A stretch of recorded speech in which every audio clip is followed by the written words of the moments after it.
Nama saya Wan Zakaria, dan sebelum apa-apa gelaran lain disematkan, saya memilih untuk dikenali sebagai seorang guru. Sejak awal perjalanan ini, identiti itu tidak pernah saya tinggalkan.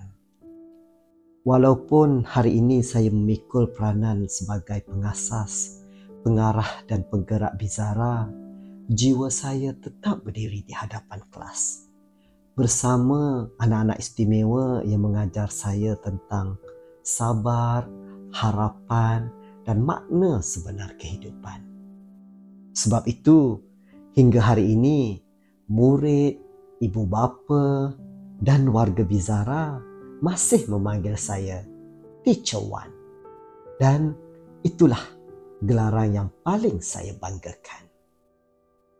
Bizara bermula pada tahun 2018, bukan dengan modal besar atau pelan yang sempurna. Ia bermula dengan satu keyakinan bahawa anak-anak istimewa di negara ini layak menerima lebih daripada sekadar penjagaan rutin. Mereka layak difahami, diraikan dan dididik dengan penuh maruah. Perjalanan itu penuh onak dan duri. Air mata, keringat, keletihan dan ketidakpastian menjadi teman setia. Namun, niat saya tidak pernah berubah.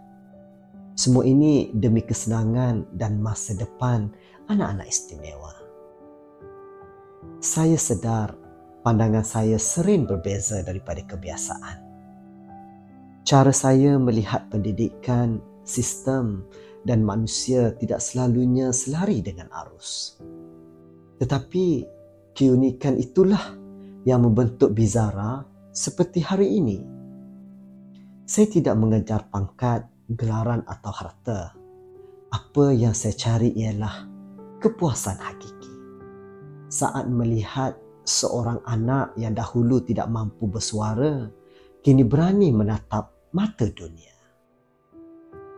Sepanjang 8 tahun ini, perjalanan Bizara tidak mudah. Bermula dari sebuah apartmen kecil di Shah Alam, melalui tekanan masyarakat, pandemik, kehilangan, perpindahan negeri dan pembinaan semula dari kosong di Kelantan. Setiap fasa menguji kekuatan fizikal dan emosi. Ada masa saya hampir rebah. Ada masa saya bertanya, masihkah ini berbaloi? Namun, kasih sayang dan harapan yang tersimpan untuk anak-anak ini sentiasa menguatkan saya untuk terus melangkah. Saya terus menuntut ilmu bukan untuk nama, tetapi untuk amanah. Daripada latihan terapi pekerjaan, pengiktirafan akademik, sehingga ke peringkat sarjana dan doktor falsafah, semuanya demi membina satu ekosistem pendidikan yang lebih holistik. Saya belajar daripada guru, doktor, ibu bapa, komuniti dan yang paling penting daripada anak-anak itu sendiri.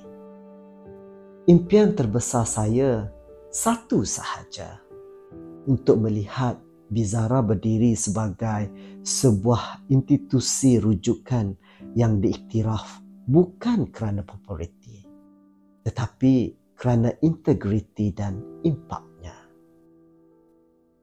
Sebuah tempat di mana anak-anak istimewa diraikan sebagai manusia yang berharga, bukan dilihat melalui kekurangan mereka. Banyak yang telah saya korbankan. Masa, tenaga, wang ringgit dan usia muda. Namun, jika diberi pilihan untuk berpatah balik, saya tetap akan memilih jalan yang sama. Kerana Bizara bukan sekadar sebuah sekolah. Ia adalah rumah kepada anak-anak syurga yang berkumpul untuk menyemai kasih sayang. Dan selagi saya bernafas, nadi saya akan terus berdenyut demi Bizara.